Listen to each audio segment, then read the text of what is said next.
Hi there, podcast and public radio fans. Heath Drusen here, host and creator of the Extremely American podcast. I'm working on season 3, which is an urgent story about neo-Nazi terrorists and how they helped build a modern white supremacist movement, even from prison. Some of their ideas have even made it to today's White House. It's both a gripping true crime story and a timely warning about threats to our democracy. And this time, my investigative reporting is funded by you. To support the project, please make a tax-deductible contribution at extremelyamerican.org. That's extremelyamerican.org. And thanks.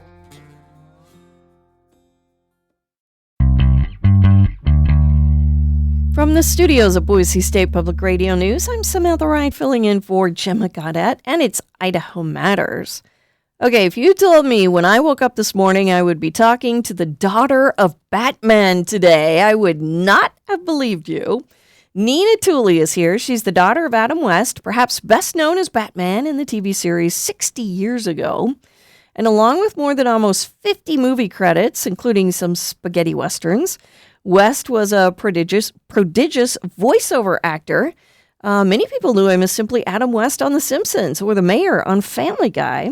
But to Nina and his other 5 kids, he was a father, a painter, a benefactor of organizations like Camp Rainbow Gold, and a longtime resident of Ketchum.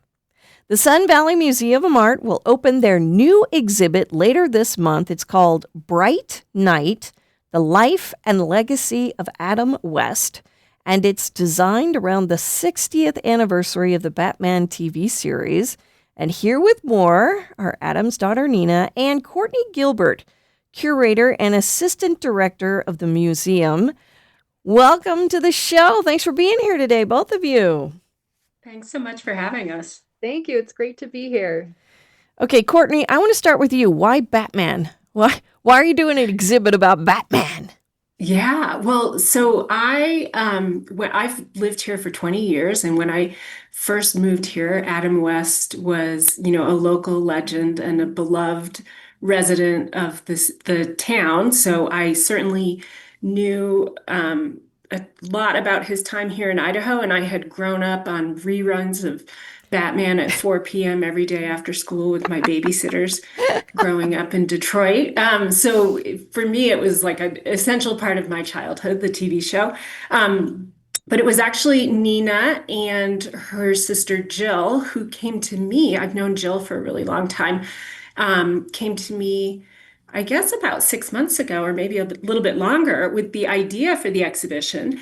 We are usually planned out for a couple of years. Our exhibition schedule goes currently through 2028. So we didn't have space in our own building for it, but I knew that the city of Ketchum had this really wonderful empty space at Forest Service Park, about 1,500 square feet, that was kind of perfect for exhibitions. It had formerly been a history museum.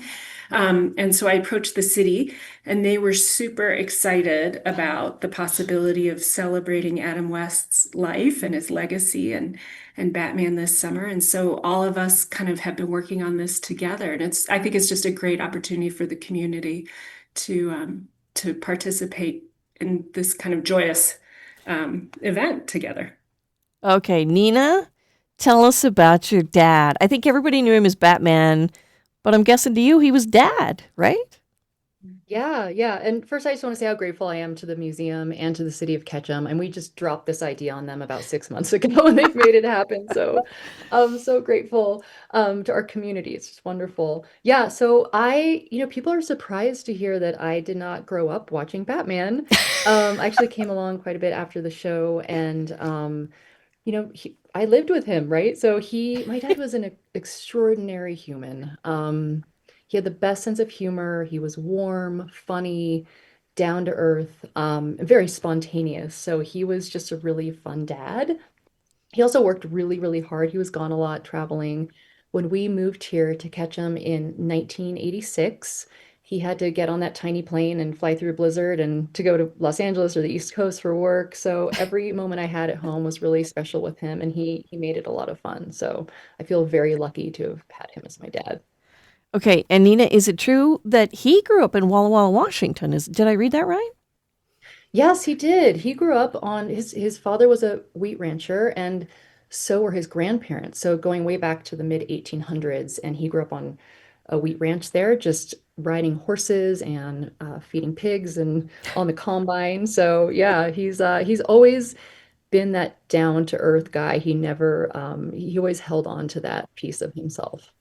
Well, I think some of the things people are going to find out with this exhibit are kind of the other side, maybe the non-Batman side of Batman. And Nina, you said you didn't grow up watching the show. What was it like having the guy who played Batman as a father? I mean, because that's kind of how everybody referred to him. That's a great question. I didn't realize how unusual that was until much later in life. We, I mean, really, because all you know is your own parents, right? Yeah. And we would go out to dinner, and people would come up to us in the middle of dinner and ask for his autograph or start crying and tell him how much, he meant to them. And that was kind of normal to me. Or I loved to tag along with him to work. So we'd go to autograph signing shows, or I would find myself on the set of some random movie that he was doing. And that was really, for me, my normal.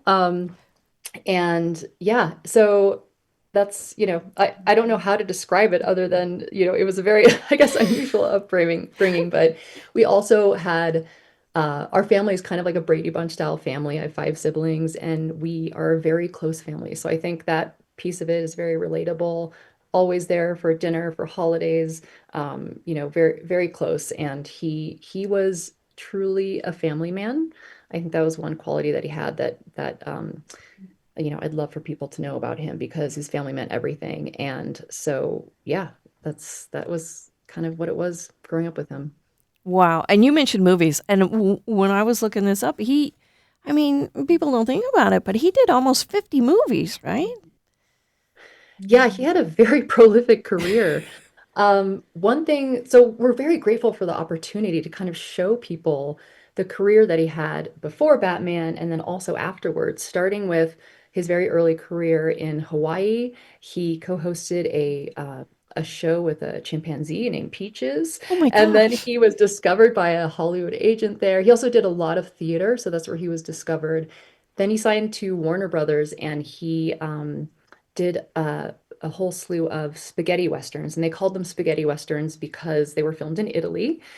So he had a very prolific career before Batman, and then after Batman, when I was growing up, he did a lot of, I guess, what I would call those years his like grinded out B movie years. So he just kept working, and it was difficult for him because after Batman, he was very much typecast as Batman. So he Hmm. had he had trouble finding work, but he just kept working. He persevered. He worked on his craft, and later on was rediscovered and had this incredible career in animation, on The Simpsons and as Mayor West, as you mentioned.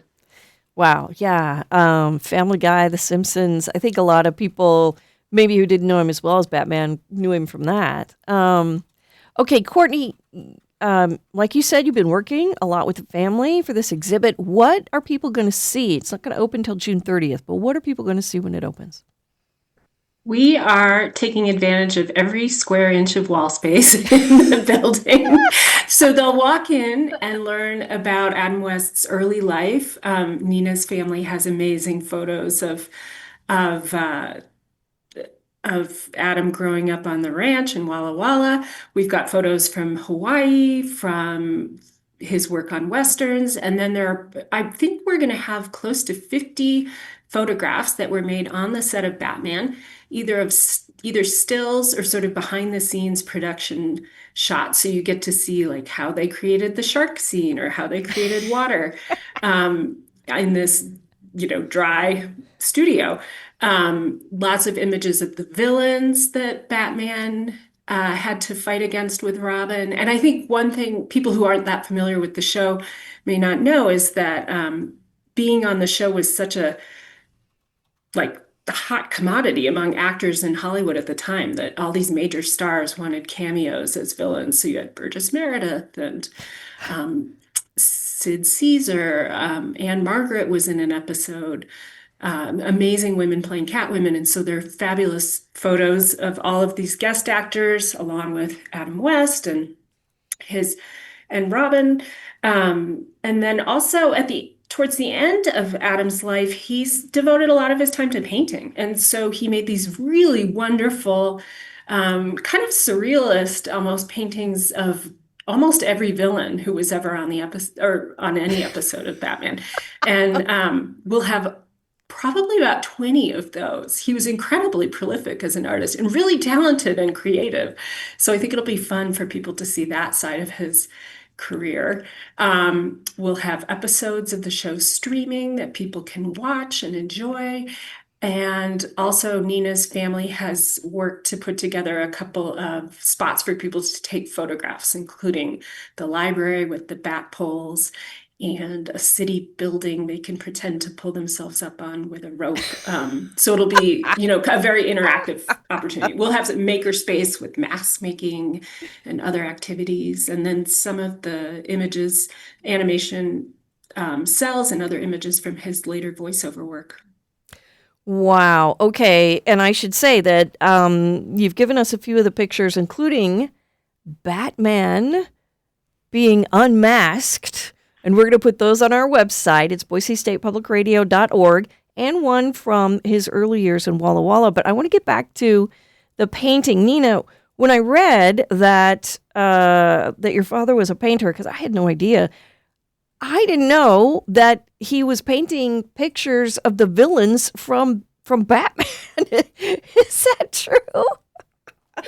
Yes, yes. They he was quite the artist. So never stopped being creative. I mean, he also recorded songs. He would doodle on everything. So yes, these villains were his interpretation of, what almost as if they came to him in a dream later on. And I would say it's very Picasso meets Salvador Dali, very, Technicolor, and yeah, he painted all the time and loved it. So when he wasn't working, when he was at home, that was a really great creative outlet for him.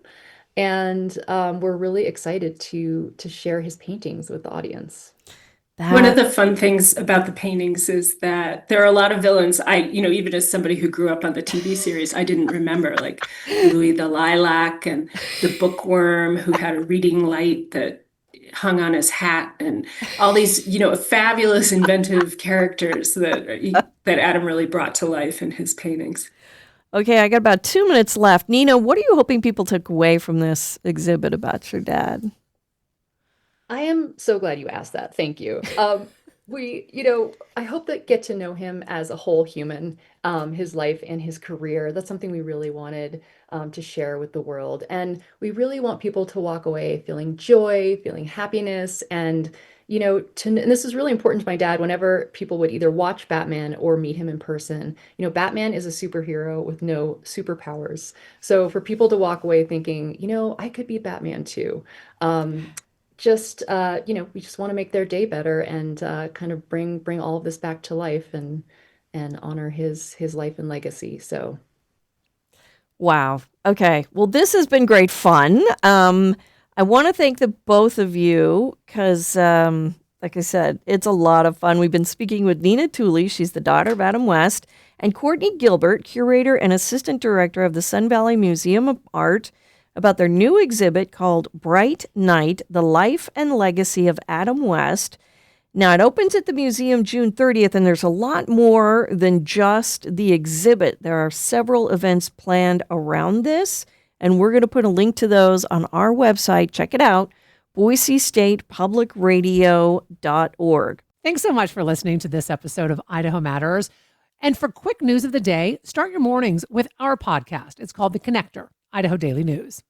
And text this podcast to a friend. It's how podcasts grow. So you can't see this, but hopefully you can hear it. Behind every Boise State Public Radio podcast is a team working hard to bring you stories that matter. So if you value podcasts like this one, please support them. Hit donate at boisestatepublicradio.org. Thanks.